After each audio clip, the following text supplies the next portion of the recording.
ఎప్పటికప్పుడు తాజా వార్తలను అందిస్తున్న డి న్యూస్ లోకల్ కు స్వాగతం. ఏం చేసినరా కాంగ్రెస్ వాళ్ళు అంటే ఒకటి మాత్రం చేసిరు. ఒక కొత్త ఇల్లు కట్టలే, ఒక ఇటుక పెట్టలే, హైదరాబాద్లో కనీసం పొక్కలు కూడా ఉడిస్తలేరు రోడ్ల మీద. కానీ ఒక్కటి మాత్రం పొక్తాగా చేస్తున్నాడు. ఏం చేస్తుండు? గరీబోళ్ళ ఇండ్లు ఎక్కడుంటే అక్కడికి మాత్రం బుల్డోజర్ మాత్రం పంపిస్తున్నాడు.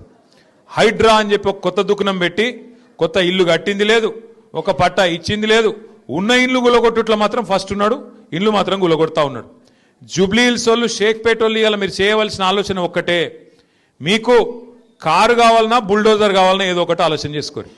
మీకు కారు కావాలంటే టీఆర్ఎస్ గెలవాలి, కేసీఆర్ గెలవాలి, గోపీనాథ్ భార్య మాగంటి సునీతమ్మ నిలబడ్డది, ఆమె గెలవాలి.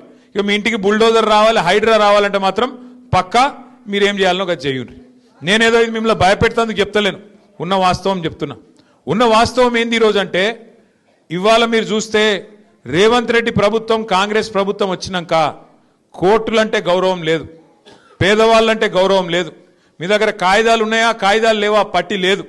ఇష్టం వచ్చినట్టు గుడ్డెద్దు చేన్ల పడ్డట్టు పోయి ఎక్కడ పడితే అక్కడ హైదరాబాద్లో నిన్నగాక మొన్న కూడా గొలగొట్టిరిపోయి గరీబోళ్ళు ఇళ్లల్లో వండుకునే అన్నంను తన్నుడు, వాళ్ళు పిలగాళ్ళు పెట్టుకునే పుస్తకాలు వారేసుడు, వాళ్ళ వాటర్ బాటిల్ వారేసుడు, ఎక్కడికక్కడ గుడిసెలు గులగొట్టుడు, రేకుల షెడ్లు గులగొట్టుడు, ఆగమాగం చేసి రోడ్డు మీద ఉండే బండ్లను కూడా ఆఖరికి ఇష్టం వచ్చినట్టు ఎత్తవతల వాడిస్తున్నారు, ఎక్కడికక్కడ కూలగొడతా ఉన్నారు.